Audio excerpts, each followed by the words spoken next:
Folks, yesterday the White House task force, what they announced was that they believe that anytime there's a police shooting in this country, that there should be an independent inquiry into that particular shooting. This comes on the heels of a black man on Skid Row in Los Angeles shot and killed by LAPD. Also yesterday, the mayor of Cleveland, he apologized to the family of Tamir Rice, a 12-year-old who was gunned down by cops there with a toy gun, with their response by blaming Tamir for his own death. We're covering all of this today on TV1, but first we'll start with what took place at the White House.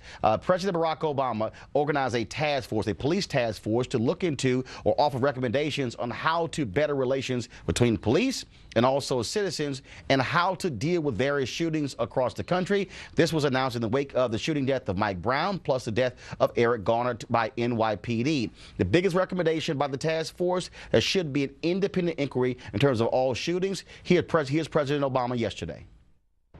Across this country, we've got 18,000 law enforcement jurisdictions. Right now, we do not have a good sense, and local communities do not have a good sense of how frequently there may be interactions with police and community members that result in a death, result in a shooting. The moment is now for us to make these changes. But we have a great opportunity coming out of some great conflict and tragedy to really transform how we think about community law enforcement relations. Well, folks, there are several recommendations the task force made. We'll get to those in one second. I want to bring in our panel right now. Joining me on the set here, Law and Victoria Burke, Politic365.com. We have Paul Butler, professor of law at Georgetown University.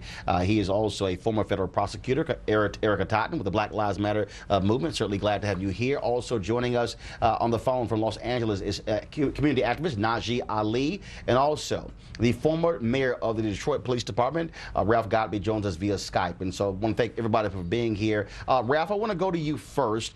You a former police chief. What do you make of this suggestion that there's an independent inquisition when it comes to any police shooting in America? Well, Mr. Martin, the first thing that bothers me is the word you said, suggestion. The country needs relief. They need leadership. And the fact that these things are being suggested, it gives me some heartburn, because the federal government has great latitude in how it could influence a police department in constitutional policing. I led a department that was under 2 federal consent judgments. We see the judgments going across the country in different areas. Cleveland just acquired one. There has to be much more substantive, solid, and not just suggestive language, but the federal government has to step in. These are federal civil rights issues, especially when black men are dying at such a disproportionate number. The term suggested, and I mean, these are suggestions that were made by activists long before this very talented panel was put together. So I would like to see much more from DC, a much stronger language, and there has to be some type of mandates that require these things. And the independent investigation, yes, it's warranted, but it has to be mandated. Paul Butler, the problem, though, is that most prosecutions are state prosecutions. And so, frankly, that's limited in terms of what the federal government can do. Exactly right. 90% of criminal cases are brought by the state. The president, the attorney general of the United States, he is not the boss of those prosecutors, so he can't tell them. All he can do is strongly recommend, as he has, that there be an independent investigator. Look, when I was a prosecutor, I work with cops every day. It's not that you're out to whitewash when they do wrong, is that you come to respect them. They have the hardest jobs in the world. So maybe you do give them the benefit of the doubt. And I agree that's a problem. And again, that's part of the problem when you have local DAs who are interfacing with police as opposed to federal prosecutors who don't really know those local cops in the same way. Law and the task force also recommended police review boards. That was one of the recommendations they made as well as dealing with the whole issue of militarization of police departments and the requesting of equipment.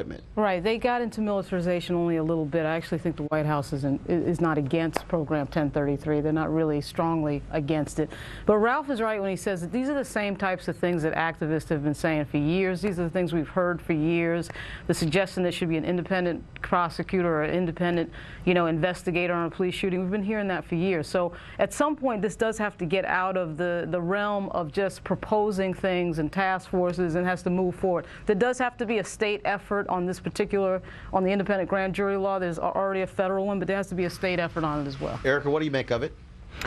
One of the things that concerned me in the report was the consistent talking to police saying that they're referring to them as guardians, and I'm not sure who guardians of who or what. It seems that it's more so property than human lives or our civil rights or human rights. So wanted some more clarity on that. I also didn't like the juxtaposition between more police in schools and even offering disciplinary measures as opposed to taking that out of the hands of parents. Having more police in schools, that's a severe problem. I also didn't like the assertion that having sweet tea with the police chief might be a way to build trust with the community. Those things were, they just didn't seem to fit in there. They seemed really out of touch. Ralph, how do you believe police will respond to this? Because again, you have some police unions that are frankly in opposition to police chiefs when it comes to how to deal with these issues of police shootings and how to interact with the community.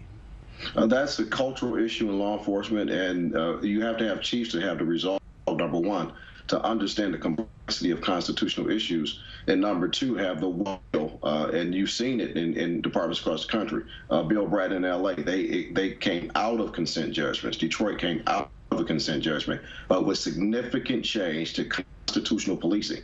So it's not an option, and we have to have the fortitude to do it. But one thing I want to say very quickly is that we operate under a premise that laws can't be changed. And we keep saying what the federal government can't do. The Constitution is amendable.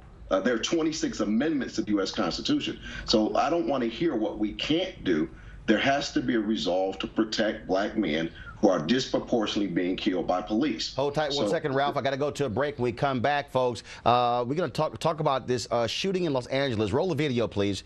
This shooting took place. A homeless black man shot and killed by LAPD, captured on tape. It has been discussed lots of places. He was tased, then shot. We'll talk with community activist Najee Ali in Los Angeles. Talk about it with our panel as well. Plus, later in the show, we'll discuss the Cleveland mayor apologizing for the city's response, blaming 12-year-old Tamir Rice for his own death.